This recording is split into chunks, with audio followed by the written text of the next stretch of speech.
So sick of love songs. He enjoys good music. So tired of tears. Don't embarrass me. So done with wishing. That's not So sad and slow. That's not how it's supposed to Why sound. can't I turn off the radio? That's not how it's supposed to sound. Cut it out, bro. Appreciate it. First off, In Chan, R&B mode. What's up, bro? great writing doesn't care who sings it. Yo, he What up, does. brother? How you doing, man? Happy G-Day to you, too. We creatives in love, we love big soles on our shoes. Neo, them ain't hard, are they? Huh? Them ain't hard. What are you talking about? I wouldn't have went with the socks and the shoes. These are my R&B shoes and socks. I might would have went with one or the other. I don't know if I would have No, you did gotta do it all. the combination. Listen, it don't. You can't look for an ally, and then when the ally tells you your shit's garbage, be mad. I didn't look for an I didn't ally. say- I just wanted to talk about the heels on my shoes. I didn't say it was garbage. I just said the combination I probably wouldn't have went for. That's all. Because he did that for you. Yeah, this is definitely my R&B outfit. This is it. I've been singing all morning.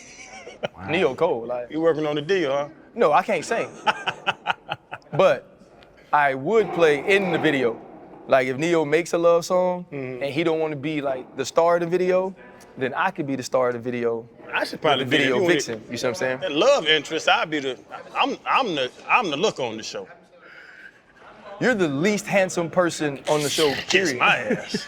Kiss my ass. Bro, I'm the looker. dog, since you bought those teeth, you've been totally different. Everybody talks to me first. Chan, they only talk to you because you say stupid things. Now listen, got these teeth done. He can kiss my ass. Man. Doing too much is what R&B, RC. I am curious as to what makes this an R&B outfit specifically. Because I got the big pants on. Like, you know what, Neo? I'm just sorry. curious. I'm just Neo. Listen, I'm Neo. coming from a place of love. I don't these feel. are genuine questions. I don't feel that. These are genuine questions. No judgment. I feel whatsoever. like now your writing is turning into toxicity. Here we go. Right? At first you were writing and you were bringing people together. Right? I don't know if it was around the time you started writing for Rihanna and she was telling people that she wasn't fooling with them and all that. I don't know. I thought this was going to be Libra brothers banding together. It's absolutely that. It doesn't feel like it. As your Libra brother, Doesn't feel like it. don't do that again. Whoa! As your Libra brother. See, that's a place of If love. I ain't had love, I wouldn't say nothing. You know what? It's time for a damn pivot. Do the show without me. How about that? Hold up, limitless. Take a stomach, got pin in it. I fought the head to witness it. Got my people feeling militant. Way I'm feeling got me up. On the mission got me up. Knowing me, I got the key. Only vision I can trust. Trust, limitless. Take a stomach, got pin in it. I fought the head to witness it.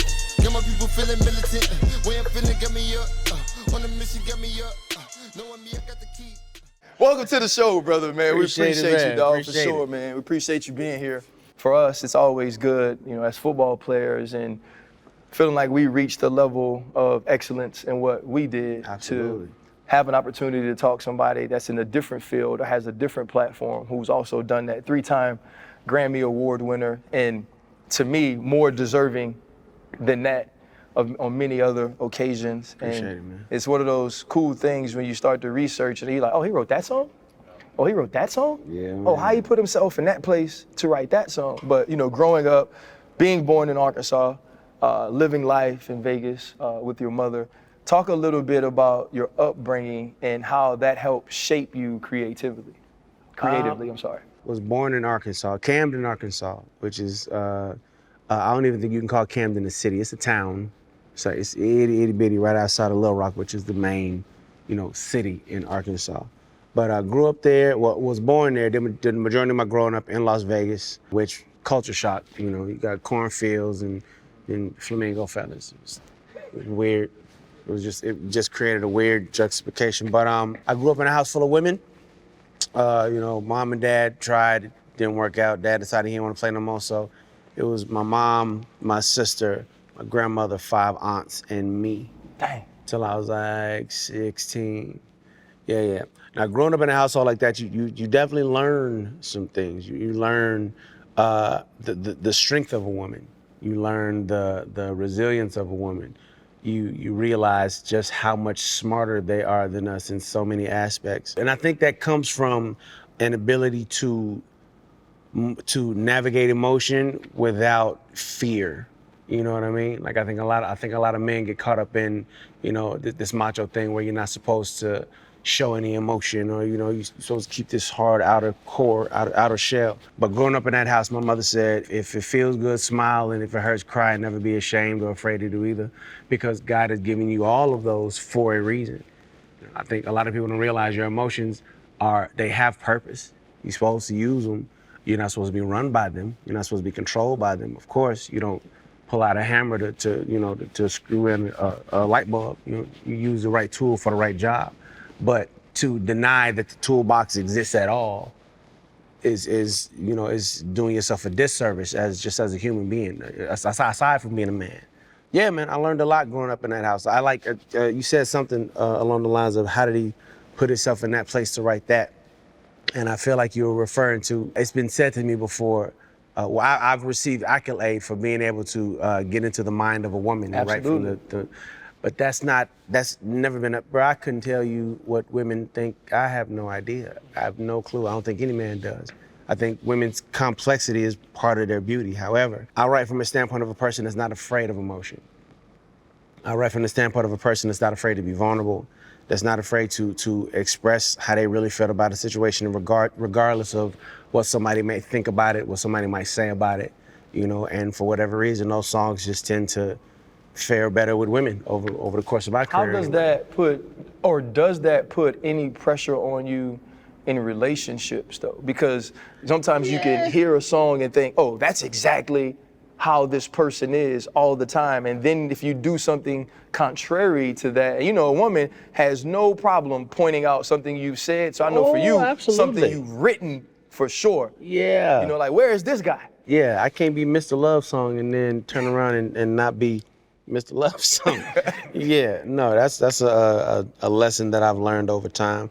I mean, the reality is that I'm not perfect. I ain't never wrote the song where I said I was perfect. Yeah, I know right from wrong, but I feel like so does everybody. That ain't never stopped you from doing nothing wrong before. That just kind of is what it is. I think it's human to err, but it's also human to compartmentalize and go, all right, well, he writes these songs. Clearly, this has got to be who you are. 24 hours a day, 7 days a week, all the time. And it's like, nah, you're mistaking Neo for Schaefer. Like, Neo is the identity that has given you this man that you hope to one day meet, or somebody that's gonna treat me like that. Okay, and mind you, it's a beautiful picture. However, Schaefer is the real picture, meaning I'm gonna treat you right, but I'm also not above making a mistake. And then to that point, honestly, nasty. I'm getting nasty now, but when you it's so romantic and stuff, you gotta show out every time in the bedroom then.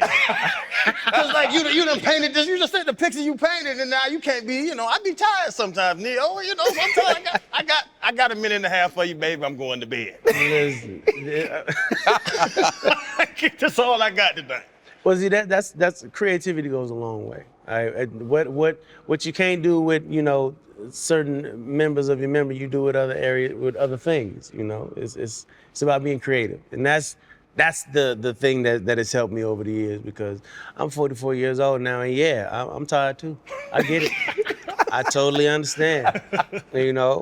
So I'm gonna make sure that you have a good time. It might not be as long of a good time as you wanted or thought you was gonna have, but you are going to enjoy yourself. That's what I call that the bottom drawer. Hey. Got some stuff in that bottom drawer. Hey, listen. Yeah, some I knew battery it was powered. I'm saying, accessorize. Nothing wrong. Nothing wrong with accessorize. That didn't take long. Nah, that's what I'm saying. He just got Usually here. you wait until the middle of the show. That's all good. To get Nah, there. he usually let him warm up, but he nasty. I done made a lot of love to Neo's songs, so and that's what it's for. That's what it's exactly for. what it's for. You feel like he been in the room? Nah, that's a fact. That's what you say. I don't care. If you want to watch Neo shit, we can. I pay rather not. Look, he's See- like, I'd see what rather I'm not saying? watch. Hey, bro, can we since we on creativity? But since the theme is creativity, you've done a lot though, man. I'm a fan. We're all fans. Appreciate it, man. From your music to acting to dancing, inspiration or your artistic pursuit. You know, where those influences come from? Like I said, you know, I grew up in a house full of women. My mother was my musical hero, and it is still my musical hero. Like, I wanted to learn how to sing because of my mother's love of R&B music. R&B music initially, and then it you know, evolved into all kinds of music. But initially, it was R&B music. And I hated my singing voice when I was younger, because I didn't sound like the cats that my mom used to listen to. You know, she listened to the OJs and the Temptations and you know, these kind of thick, raspier voices. And I ain't had that when I was young. You know, my joint was, you know, kind of nasally and high and a little weird. I hated singing, so that's when my mom introduced me to Michael Jackson and Stevie Wonder. And she said to me, basically, like, look at the way that they use their instrument, and it'll help you get more comfortable with your own. You know, Michael Jackson's tone, Stevie Wonder's tone. I learned how to sing, basically mimicking those two gentlemen. And then from there, went into just style and performance and things of that nature. I started looking at a lot of Prince. You know, growing up in Las Vegas, the Rat Pack was a thing. Gravitated to Sammy, of course, because he was the one in the group that looked like me, you know?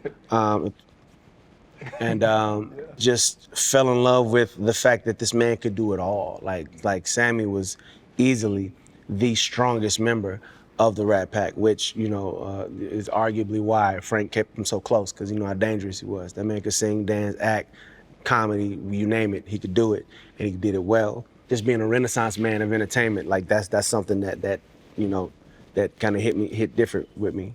And then you go into your Marvin Gayes, you go into your Prince, Michael Jackson, Stevie Wonder, Sammy Davis Jr., Marvin Gaye. Yeah, those are my five kings. You know what I mean? Like, if I could take these five people and meld them into one person, that person is who I've always aspired Neo to be. Yeah. Right. So I want to follow up to that. Most recently, Drake tied MJ with the most number ones on the top 100, right? Yeah. Charts. Ryan has been quoted as saying Chris Brown is more talented than Michael Jackson. Well, coming from an R&B student and legend yourself, I want to know your thoughts on that. MJ, Chris Brown, who's more talented? I don't think that the healthy part of that conversation is trying to create competition there, you know, because Chris will come in this room and sit in your face and say that there would be no Chris Brown if not for Michael Jackson. He responded that way. You know, so from a standpoint of who's more talented, I think it becomes relative at that point. Like, it's about who you are. It's subjective. Yeah, it's subjective. Like, as all opinions are. You know, it's about the person you're talking to. Me personally, both are amazing dancers, both are amazing singers. However, you have to factor in that some of the things that Michael Jackson was doing, he was doing without the use of technology that we have today. You know, without the ability to touch the whole world in a second. You know, it was a different time back then, and he was putting up the numbers he was putting up. You know, you almost can't compare the two situations. Michael Jackson, I've yet to see, all respect to Chris Brown, love Chris Brown to death, but I've yet to see Chris Brown pop up on the stage and just stand still for 15 minutes and grown-ass men is fainting in the crowd. I've yet to see Chris do that. You know, I'm not saying he's not capable of it. I've just yet to see it. Right. So I think it was a multi-layered question, kind of. Yeah, You know what I'm saying? It was real heavy because he talked about talent. He talking about basketball and just talent. Pure talent. Well, the first thing I just along said, with, you know, I said if we put them in a musical Olympics, I like Chris Brown. That's all I was saying. In a talent Olympics. But see, that's broad. Yeah, I know. it was very Olympics. What are the categories? What are the games in this I also musical don't Olympics? like this either, though. Because basketball would not be in the musical Olympics. I didn't say basketball was in it. You tried to pin him against me in my outfit, right? You trying to pin him against me with Chris Brown. that's his space. It's his expertise. I freaking, I bro, wanna our ask him. birthdays are like 4 or 5 days away from one another. And you've been singing right? the songs all morning. I've been singing his songs. As soon as he come in, this is what we do. You know what? We'll handle this later. You got your own clothing line. That got whatever. I am your brother. Let's sir. I am your try to brother. get back here. I do have this question though. In mentioning all of those musical influences, you start to hope to reach the sort of success that those entertainers had. And obviously when you do get to the point of winning Grammys and having these different hits, the fame comes along with that as well. What was that sort of adjustment like for you, having people pay so much attention to not only who Neo is, but who Schaefer is as well? I will say I have absolutely zero regrets in my life. I regret nothing. However, were it possible to go back and do my career over and maybe take the route that Sia took, you know, the artist Sia? Yeah, where if Sia walked past you today, you wouldn't know who the hell she was. Like, I think Chance I might have took that route. Chance said, just like Sia, you can't see her. Yeah. That's a bar. Jeez, all right, Chance. Do you think? The concept of celebrity, that was a serious adjustment, because I've never been a person that moved based off of what I thought somebody was gonna think or feel, you know, especially strangers. Like, I don't know you. Why am I worried about your opinion of me? I've never moved like that. And being in the music industry almost kind of forces you to concern yourself with the opinions of strangers. And mind you, I got into the business, you know, before social media became what it is right now. Right. You know, it was a thing, but it wasn't the only thing the way it is right now. To where, you know, you online telling total strangers what you ate for breakfast like that.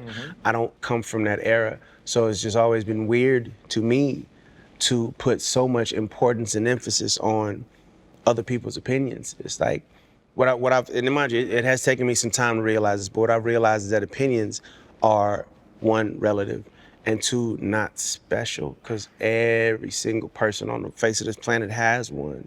So if I know that everybody in the room has an opinion, including myself, why would I ever allow anyone else's opinion of me or something that I believe in be more important than my own? You know what I mean? And people do it all day long. You get on there and you look at somebody talking crazy about you and you allow yourself to actually feel a way about what a stranger has said about you. A stranger who probably is worse off than you. Not that matters at all, but it's just like, you allow it to be so important to you. And I've never really cared. And then when I was like kind of forced to care, it just didn't fit well with me, man. It took a minute for me to realize that my opinion is just as important as anybody else's. To be a celebrity, so to speak, is to kind of live your life in a fishbowl a little bit. Yeah, everybody's paying attention and judging you slightly harsher than they would the average person. That's what I was gonna get to, but you got to it. You're saying that your opinion matters like other people. No, it matters more to some than other people's opinion. And I think that's where the difficulty of celebrity, like you were able to gain, comes into play. It was a time I talk about in college where I got arrested and I opened a newspaper that next morning, Monday morning, and somebody at the Orlando Sentinel said, you need to put this guy in a cage until Saturday to cut him out and play football. And that's what changed my mind about, like, I don't give a damn about anybody thinks about me. That's the whole thing with like the show is I don't give a shit about what no one thinks or says about me at all. But I remember that moment that I had to click my mind out of it. Was there a moment that you went through a time where you were like, you know what? I can't worry about everybody's opinion. Well, yeah. In the beginning, and mind you, I can speak about this because I was definitely one of those people. I'm not finna sit here and act holier than thou. Yeah, in the beginning, it mattered to me what people had to say, and when, you know, if somebody said something about me that just flat out wasn't true, or gave an opinion, you know, that was negative, I would feel away, you know, or spoke foul about somebody that I cared about. I remember there was a point where people was going at my girl, you know, real hard about something, and in the beginning I was clapback king. I'm on there, you know, talking to people that I don't know from Adam, like, fuck you, or whatever the case may be, just going back and forth, to where my manager called me one day in the middle of one of my rants and like, bro, what are you doing? And I'm defending my woman. Oh, word, from who?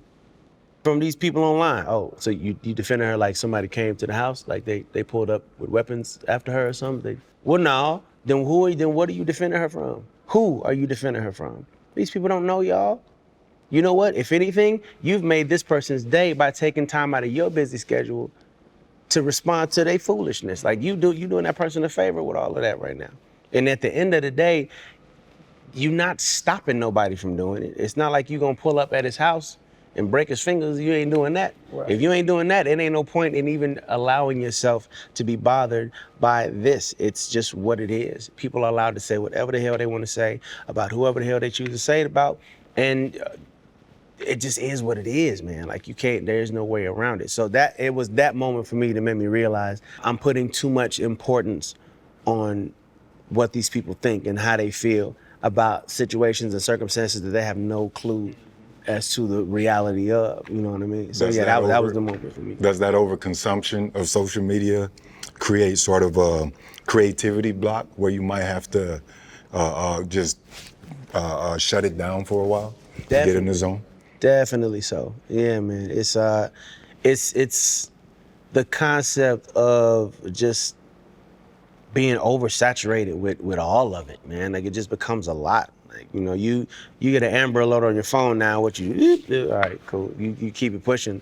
Like they didn't just tell you that a child is missing. Mm-hmm. You know what I mean? But it happens so often and you hear it so much that you're desensitized to it. And that kind of becomes the situation with all things when you just overdo the social media. It's like, you know, you oversensitize when it comes to women, when it comes to emotion, when it comes to politics, when it comes to everything. It's just nothing is a big deal because everything is a big deal for 7 seconds. You mentioned being 44. Yes, sir. You're our ages. Fred is a little bit older than us. You know, recently he lost a close friend that he was born around the same time with, Dick Buckus. Shout out to the legend. And so he's a little bit older than I'm 47, dog. than we are.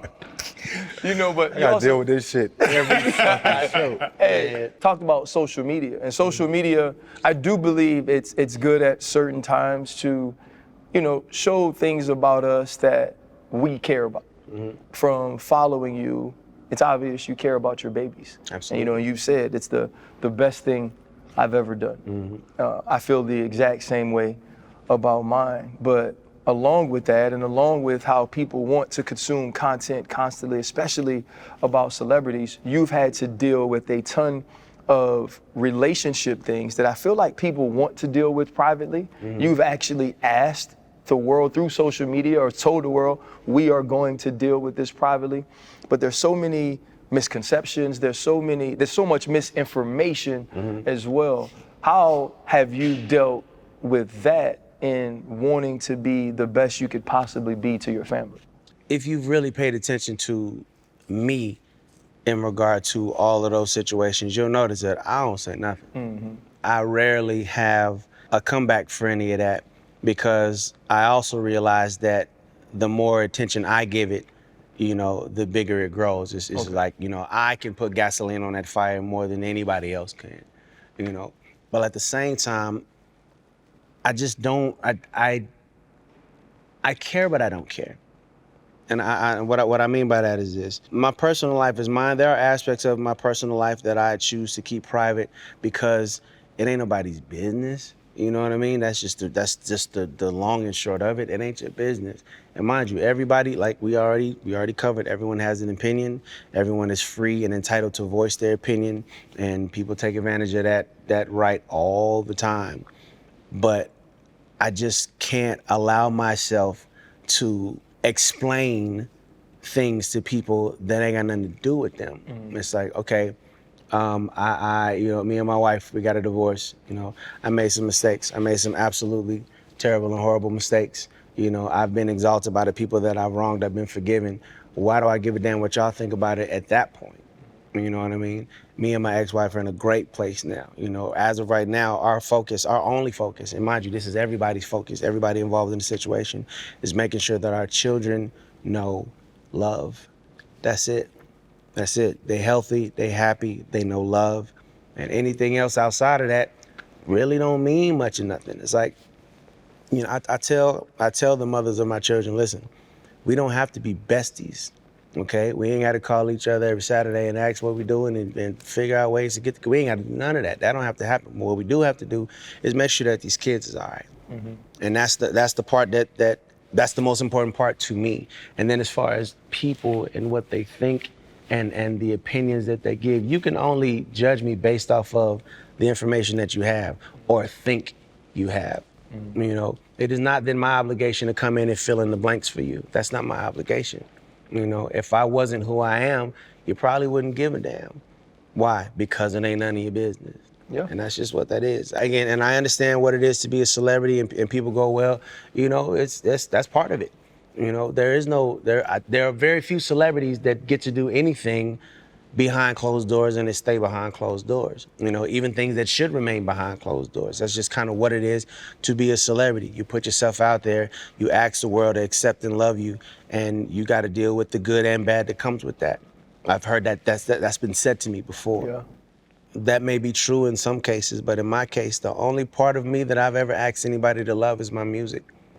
I ain't never asked nobody to love me. I ain't never asked you to accept me or accept what I do, who I am as a father, who I am as a husband. I'm not your father, I'm not your husband. And when you listen to my music, you're not thinking about me, you're thinking about your father, you're thinking about your husband. And I don't need to be invited to the wedding, but you could play my song at the reception and we good. That's all I've ever asked anyone to deal with me in regard to, you know? Yeah. And I just, you know, I love my fans and I love everybody that has allowed my music to be a part of, you know, these special and timeless moments in their life.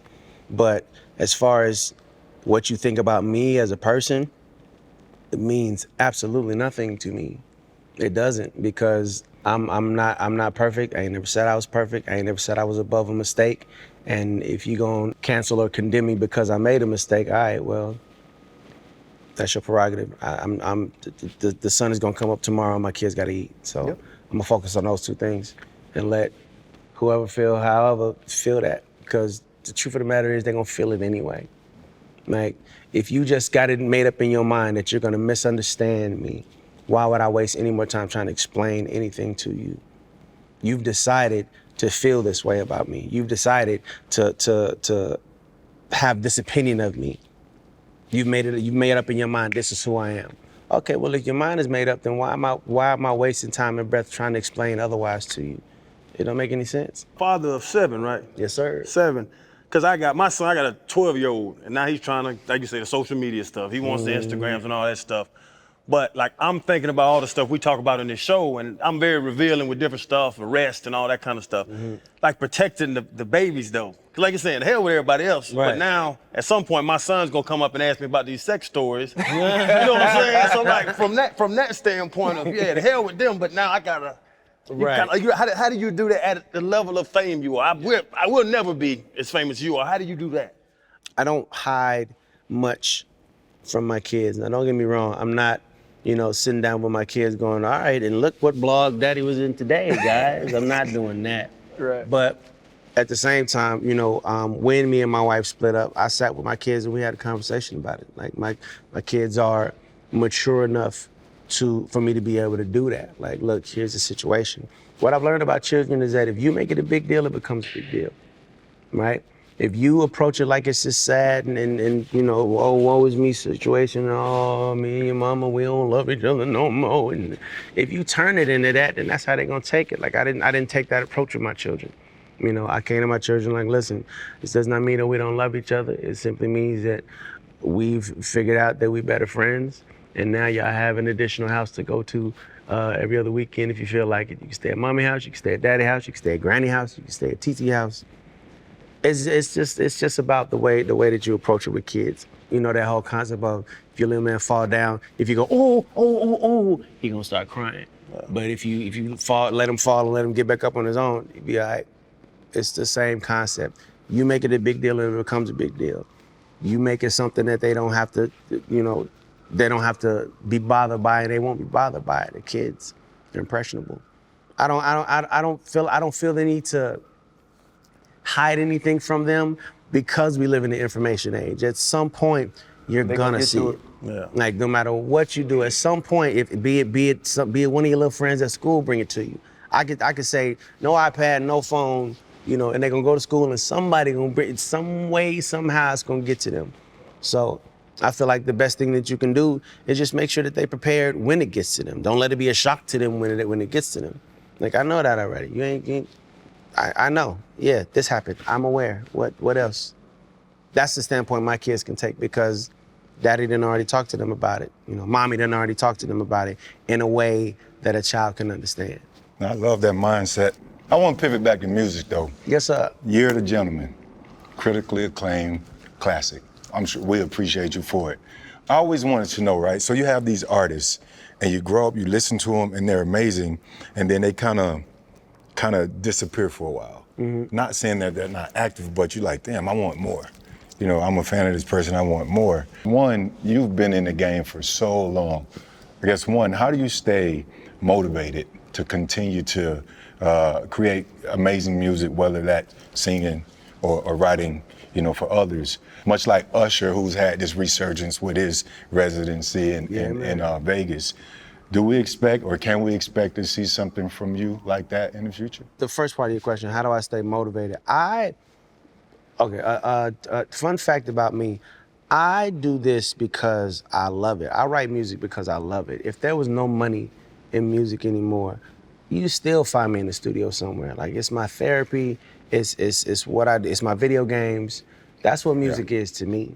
And I've always made music. I won't say always. There was definitely a point where I let the industry steal a little bit of my joy because it took this thing that I loved so much and turned it into a means to be popular, or if God forbid you weren't popular, all of a sudden you weren't good anymore. You know what I mean? As if the number of eyes looking at what you're doing validates the quality of it. Right. And that ain't the case. If 2 million people come to the show, if 2 people come to the show, me and them 2 people gonna rock out. We're gonna have the greatest time of our life because I am on stage doing something that I love to do. It doesn't come from how many people know what I'm doing, how many people know my name, how many albums are sold. You know what I'm saying? Like, I think that's where a lot of artists get wrapped up, and then you start chasing the world. You know what I'm saying? You start chasing trends and fads, and now you look like the old dude in the club. What are you doing here? This ain't for you. That's never gonna happen to me because I'm not about a trend or a fad. I don't really care if my name is the biggest name in the room. That's not what I'm in it for. If you're not in it chasing that, then you don't fall into those traps. It's like, oh, they rapping like that now? All right, well, let me. Listen, this is what I do. And I know for a fact that I do this well. And I know for a fact that I do this from the heart. And anything that you do from the heart, you're typically gonna do well. And anything that you do well, typically the people that are supposed to catch you and find you will catch you and find you. Right. Now, how many people that is, if you allow that to be a motivating factor as to why you do what you do, well, you might be disappointed because it might be 2 people today. Correct. It might be 5 people today. It might be 5 million people next week. Like, you have no idea. You can't do it from that place. You can't do it from a place of, all right, I gotta make this money. Anything that you take that and allow that to be the motivating factor becomes hollow. You done took the passion out of it. You done took the love out of it. So it's not gonna be as fulfilling and authentic as you want it to be because you're doing it for a shallow reason. I do this because I love it. And if nobody ever bought a Neo album or song ever again in life, me and my kids will have the most amazing dance parties in my damn basement every other night to daddy's music, and I'd be cool with that. Right. Because my son is my biggest fan. I'm good. Hey fellas, it's week 8, and it's the same thing with us. We still partner with DraftKings. And if any new customer that signs up, use the promo code PIVOT, place a $5 bet, instantly $200 in bonus bets. Y'all know I'm gonna tell y'all to get the same game parlays, but you know what DraftKings gonna do? If you lose, they're gonna give you a bonus bet. Come on now, DraftKings watching out for Man, that's a Channing Crowder kind of bet. Hey, listen, all I know is just get this little device, get you an account, and then you get money. Easy, do everything they said, make it happen. Hey, get your mobile devices out, download the DraftKings Sportsbook app. Any new customer using the promo code PIVOT, place a $5 NFL bet, and you instantly get $200 in bonus bets. Now, back to the show.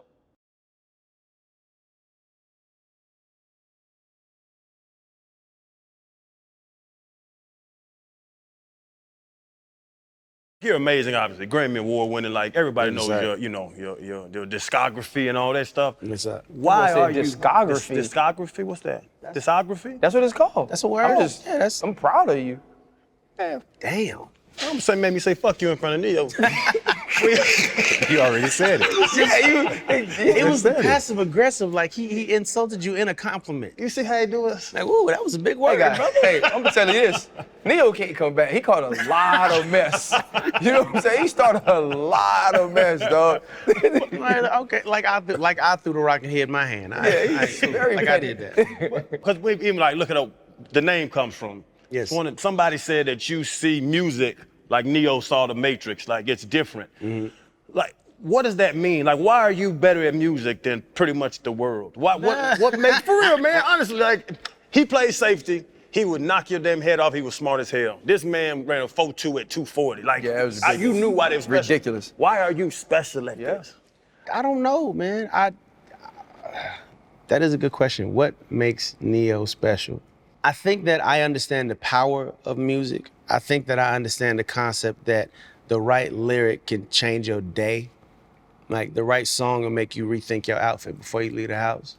The right song will make you, make you do something stupid behind that girl that you know is stupid, but you do it anyway. Like the right song will inspire you and motivate you to do that. Music is vibration, frequency, emotion. It can change a belief system. It can change an idea, it can change a thought. It breaks down barriers. I remember the first time I went to Japan and I was tripping because it's like, I don't speak any Japanese. How am I gonna communicate with these people? It's a music festival. It's 30,000 people that I can't speak to. But as soon as they heard ding, ding, ding, ding, we all spoke the same language. In that moment, they sang every word. I don't know if they knew what they were saying, but they sang every damn word. And that was when I knew, like, this is a power that you're not supposed to toy with. To this day, I don't understand how a person can write a song about nothing. About nothing. You're literally holding an atom bomb in your hand and you trying to play tennis with it. Like, that don't make no damn sense. You can change things with music. And I think that in that I understand that, it just makes my songs hit a little different. Because I'm respecting the power of music when I do what I do. I'm understanding that in this moment, I could be the reason that you and your wife go home and argue or make love. I know that I could be the deciding factor in that with this song or with this performance. You know what I mean? I'm aware of that power and I respect that power. Nowadays, that power is not as respected as it once was. My question to you that really interested me when we found out we get an opportunity to sit down with you is we look at people's bodies of work as them, right? Like, how ignorant folks be at the cookout. Like, we all feel like we like depressed Mary J, right? Right. When Mary J makes a happy song, black people really be mad. You know what I'm saying? Like, oh, we don't want her to be happy. We want to hear her say not gonna cry. You know what I mean? But for you, you are writing for others as well. What is your creative process like? How do you put yourself in that place to say, okay, I do have that atom bomb, and I'm not gonna play tennis with it for me, for sure, right? Because when Neo sings that, we're attaching that to you. But like I said, there's so many songs I just realized were written by you. How do you put yourself in that place to care that much for other people as well? Well, I mean, okay, so it's no secret to anybody that I write a lot of love songs or songs based in and around the black, white, and gray of love. There's a method to that madness that is absolutely on purpose because love is an energy that will never go out of style. It may not be the most popular topic at the coffee table right in the moment. However, it ranks right up there with oxygen, food, water. You need it to live. A lot of people don't realize it, but you need it. It's an energy that is needed and necessary to maintain this life. So I stay in that place because I feel like everybody in some way, shape, form, or fashion has experienced the black, white, or gray of love. Be it the bad part of it, the good part of it, the I'm not certain part of it, the fact that love and infatuation is cousins that look just like each other sometimes. Everybody has experienced that in some way. And I figure if I'm writing for a person that I don't have the luxury of being able to call personally, like, hey, so writing a song like this, would you say this? Like, if I can't do that, then I keep it in that realm. I keep it in the realm of love and relationship. And just knowing that everybody, everybody can't dock everywhere, but everybody can dock there. Everybody can dock there in some way, shape, form, or fashion. I'm a let the fact that it's a love song be enough to grasp your attention. And then from there, now we gonna get on the phone and you're gonna say, okay, but I would say this, or I would handle it this way. Now I can custom make it to what it is you want. But initially, the foundation, the base of it is gonna be love and, what that is in the black, white, or gray of. Hey man, you don't get tired of love. Sometimes love just sucks. Absolutely. You know what I mean? You don't ever go to the studio and say, you know what? We gonna dance today because we can dance to love. We can dance to anti-love. One of my biggest songs is anti-love. So sick of love songs. Why can't I turn off the radio? Yeah. That's the beautiful thing about love. It's multifaceted. It ain't just waterfalls and butterflies and not everybody know that ain't real. Not all the time. Right. Not all the time. But if you can write about the good part of it and the bad part of it and that middle area where you what are we? When you get to ask those kind of questions, I hate that question. So what are we exactly? What are we? I feel like the what are we always come at annoyed. It always come at a great time. You feel like the relationship going good. You just chilling. You love the place you are. What are we? And immediately you hate the relationship. Right. We all say the same dumb answer. We good. We cool. You damn dummy. I mean, we good. We, what you? Hey, We good. oh, we be like, we Talk chilling. about the white, black, and gray. I thought you was talking about his shoes and socks. Oh, Come on. Lord. Nah, seriously. Bro, though, I want to ask you. I don't even want to talk you about what that. sort You of got a poet energy? spirit in there. I see how you flip Right. that. What sort of Can you energy write do for bring? anybody? Can I what? Write for anybody, Yes. like any artist. Can you write for Sexy Red? Yes, I could. It'll be the most intelligent song she's ever done. Yes, I could you write it. Like off the top, can you like two bars, 2 lines? Two Like, lines for Sexy Red. Like off the right top? now, right. Oh no, that's gonna require me to sit and really Really? think about making that Yeah. right. Much love to Sexy Red. I ain't got no beef with you, mama. We good. Oh no, not for sure. I just you want to just see don't like like where it. it can kind of show a different side of her as well. Well, Because as she a- gets so- a certain type of. She's in the stereotype. best possible space right now. She's shown us one element of herself, which means there is so much room to grow into whatever the case may be. You know what I mean? So she's in a great place right now. The element that she's shown us, people have choose to like or dislike or whatever the case may be. But in that she's only shown us that one element, sky's the limit. She can go wherever. So I could write Sexy Red, her first love song, about being in love with somebody that you can't get close to. I could write that song for Sexy Red because I'm sure that she could relate. That brought up a point, and I want to approach this extremely delicately. You said something about Sexy Red, which I in no way thought was offensive. And you immediately went, much love to Sexy Red, though I got nothing against her, right? And we are all in that place where we can say, we don't care what people think, and we could truly mean that.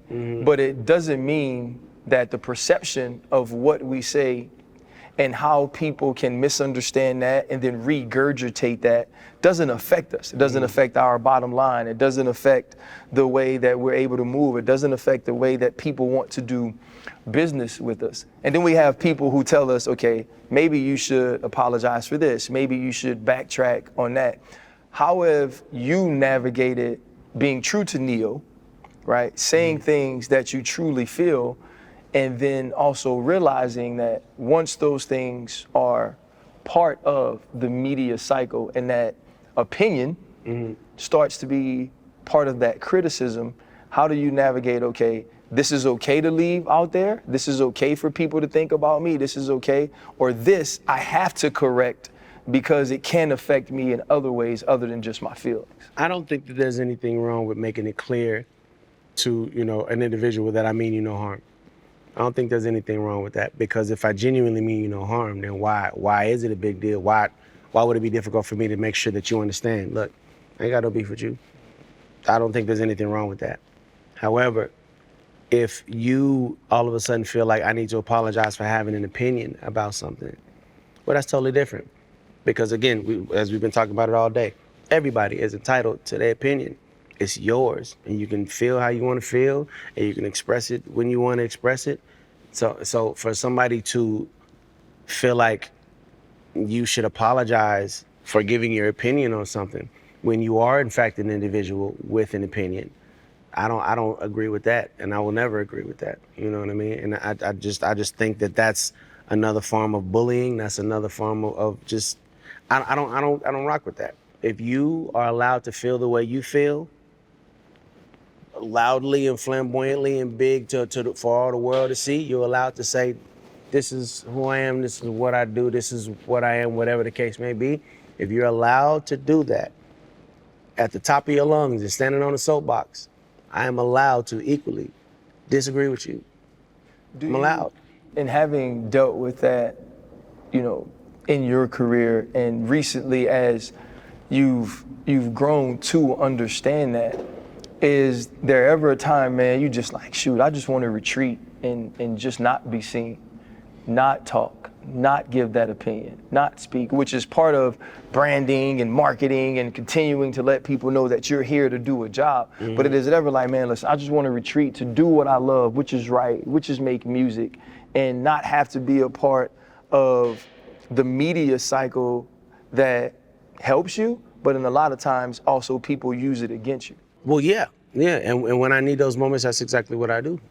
I'll get in my studio and, I'll fly me and my crew to Jamaica and we'll be out there for a week just cutting, phones off. We ain't dealing with the world this week. We in here, we doing what we doing. And then once we're recharged, all right, now let's get back in the storm. Yeah, I feel like everybody needs that from time to time. And it ain't nothing wrong with taking them moments. It ain't nothing wrong with turning your damn phone off for the day or just not going to IG today. It ain't nothing wrong with that. It ain't nothing wrong with giving yourself a break from all that and coming back into your reality and your moment. The past is gone and tomorrow ain't promised. You got right this second. It's really all that you have. You ever think about that? Like the past, the only way to get back to the past is in here. Mm-hmm. Because they ain't figured out how to time travel yet. So the only way that you can get back to that thing that hurt you back there or that thing that upset you or whatever it was is in here, which means you have to physically do it. You got to go in your head and go and pull that memory back up. Same thing with the future. It ain't no way for us to get there before we're supposed to be there. The only way to do it is to go in here. So the only thing you really and truly have is right here, right now. So why would I focus on that over there that ain't even happened yet, or that back there that happened and I can't change? I can't do nothing about it. It happened. It was what it was. I'm gonna put my focus right here. I'm gonna put my focus right here in this moment, and I'm not going to concern myself with things that aren't necessary to concern myself. It's like anxiety is the future, depression is the past. If you live in the moment, you can avoid both. You recently performed at the White House and also Mike Rubin's 4th of July White Party. Yeah, man. What are those experiences like? Because it would seem that this is one end of the spectrum and then you got crazy, a lot of celebrities, a lot of crazy shit at Mike Rubin's. What has been your favorite or most memorable performance in your career along with that? Well, performing at the White House was dope because it was a 4th of July celebration. I got to take all of my kids with me. All 7 of my children were there. Well, no, I'm sorry. The youngest, the baby wasn't there, but my 6 other kids was there with my mom and my sister. And, my son broke something that's supposed to be priceless, and they let it slide. I thank you to the White House, whichever camera. Thank you for not making me pay for that.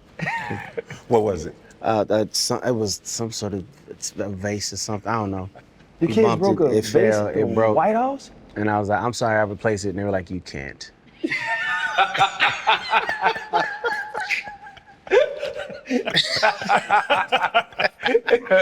Damn. Yeah. Yeah, she left y'all little niggas home. Not gonna be able to go to the store and buy another one of those. It's not gonna. But no, it was a dope experience. I did not know that Joe Biden was a Neo fan. I ain't mad at that. All right, cool, Joe. Thank you, appreciate it. He actually sat on the balcony and watched the whole show, which I thought was cool because they told me that he don't do that. All right, well, damn, cool.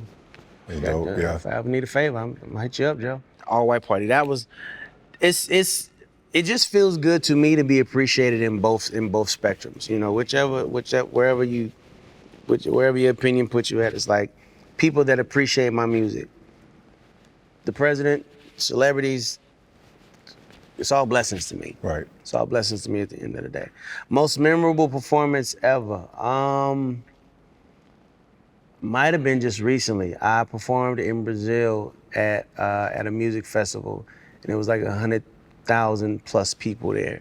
Jeez. Like just a literal sea of people. It's like to the point where it don't even look like people no more. It's just, Wow.